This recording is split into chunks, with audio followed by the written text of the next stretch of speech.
1150 TSN 690. Welcome back to the show, or as Mo Khan says, 690. Jimmy G in the house, Mo Khan as well. Just to quickly mention, you talk about Iginla being dealt from Dallas to Calgary. Really, it was really Corey Millen, the centerpiece of that trade for Joe Nieuwendyk. Iginla was just a throw-in. Right.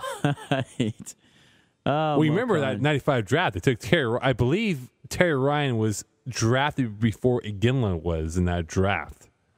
Well, many players were drafted before Jarome Iginla. He was a late-round pick, if I'm not mistaken. No, first-round pick. Yeah, late of the first round. I think it was drafted 12th, I believe. I think Seth Mocella can double-check that. I don't think it was 12th. Let's check that out. Mocellian one, please. Iginla? Yes. Yeah. 11th. Thank you. Wow. Thank you. I'm wrong. Thank you. It's Terry like you're Ryan seeing it was on the drafted rock. Number 8 that year, 1995. Terry Ryan, number 8 Yeah. overall. I have a memory of an elephant when it comes to Well, these you things. said 12th. I was off by one. Well, all right. Well, let's get back to some sports talk here. It's Game Points with Matthew Ross at twitter.com/TSN Matthew. If you want to tweet us, we have something coming in from Concept514, and all he tweets is Louis. So he was happy to hear from Louis from Ville Mercier. You can give us a call as well, 514-790-1690. As we think about what we witnessed this evening. Stefano Mocella has been looking at the numbers. What do you have for us? All right, well, we touched a little bit on this last segment. Jeff Halpern in his return to Montreal playing 14 minutes and 51 seconds. And when you consider a fourth liner, I mean, you just look at some other guys, their ice time. Lars Eller just over 11 and a half minutes. Galchenyuk at 11:10. And this is really something that really can't continue if you're looking for offense, and especially the last couple of games of the Canadiens struggling to score goals. Yeah, I agree. It's really difficult, too, because you want to get your energy guys, your difference makers, your crash the net type of players out there, but do you want to rely so heavily on a rookie like Gallagher right now? Do you want to run this guy down when you have a game tomorrow night as well, and he's still adjusting to an 82-game season, and he's a guy who gets cross-checked as an undersized individual regularly, and that's certainly got to take its toll. So it's difficult to know how much to use a guy like that in games like these, which are still regular season games. Not only that, though, you look at Galchenyuk. I think he's hit somewhat of the rookie wall himself, considering how much hockey he's played this year with Sarnia going to the World Juniors, then being thrust back into the Habs, being thrust into NHL training camp right after the World Juniors. You think that at some point he will or has hit the rookie wall. And you saw tonight, I mean, he took a very weak shot in the first period, which kind of summarize or bottom line his middle part of the season where he's not as effective as he was in the first 20 games for the Habs. No, you got to continue to use this guy for better, for worse. He cannot sit around. This is a guy who missed a lot of time last year, Galchenyuk, due to injury. He's 18 or 19 years old now, and he has to continue to play. There's got to be a role for him. Maybe it's being a power play specialist. I don't know, but you got to have this guy taking regular shifts in the NHL or regular shifts anywhere for that matter.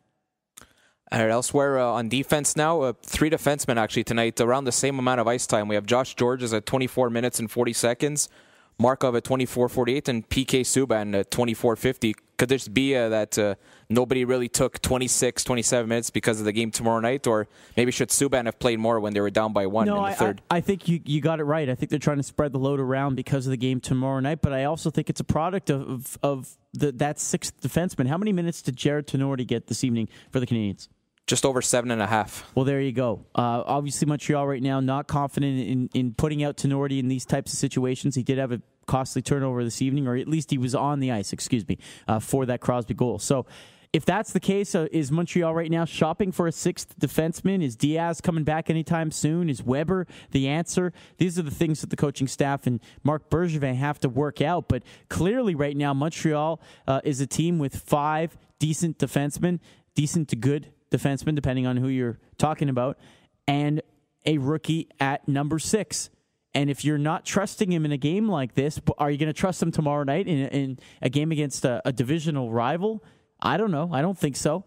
Going to be interesting to see what they do. And the one thing you look at Jared Tenorti, the first thing I recognize with him is how skinny he is. under his equipment, and I know what. Why are you looking under his equipment? Well, you look at him physically. All right, just checking. He's 6'6". He's very tall, lanky right now, and Dave Randolph made the point that he's at 205 right now. And he's got to be at 220 at some point. Well, the Habs apparently the Habs won him at 245, which is a huge jump from 205 to 245. You can't play that weight. He's gonna have to start hitting the or a few poutines around. There you go. Come to the Mocella compound. The problem will be solved in 2 months. Send him a tweet or something, Steph. But that's the thing, though. With Jared Tenori, obviously you can't expect too much from him this year. Whereas maybe next year, if he competes for a fifth, if not sixth defenseman position right now at the Habs, and there's going to be an influx of players coming up through the pipe system with Nathan Beaulieu, I expect will have a strong chance himself to make this team for next year's squad. So really for Tenori, this offseason, the goal is probably to add on 15 pounds of muscle and then slowly, maybe in 2 years' time, add on another 15 pounds because if he makes a dramatic jump from 205 to 225, 230, very difficult to make the transition of playing weight from that style to this style.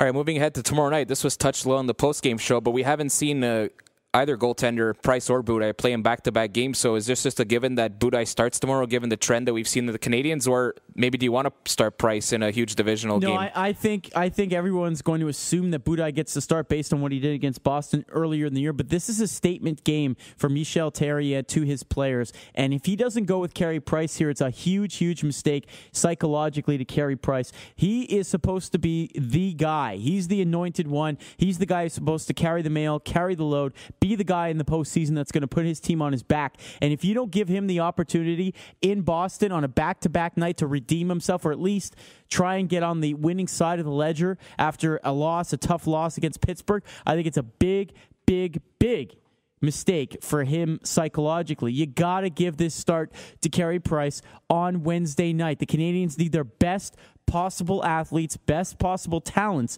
in the lineup, best possible lines, best possible combinations, and best efforts. And it starts with Carey Price in nets. It's not a slight on Peter Budaj. He's done the job quite ably this year.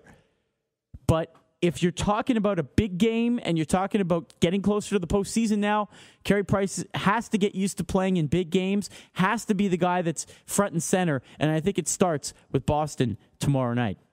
Well, we're now inside the last 15 games of the year, 16 games of the season here. And for Carey Price, he is the man. And if they have whatever it is, 15 games left, you fully anticipate Carey Price play 12 to 13 of those games remaining on the schedule. And for this team to move ahead here, you're right. They have to let Carey Price be the man. He's the reason why he's your number one goaltender. Peter Budaj is going to come in unless he's hurt at some point to fill in for a relief role. But for the time being now, for Carey Price and Michel Therrien, you pace him along. You ride your horse that you have your money on right now to hopefully get you a top-tier seed in the playoffs. Game Points here on TSN 690. Another hour of the show to come. We're here until 1 o'clock. TSN Matthew on Twitter.com if you want to reach us there. Matthew at TSN690.ca.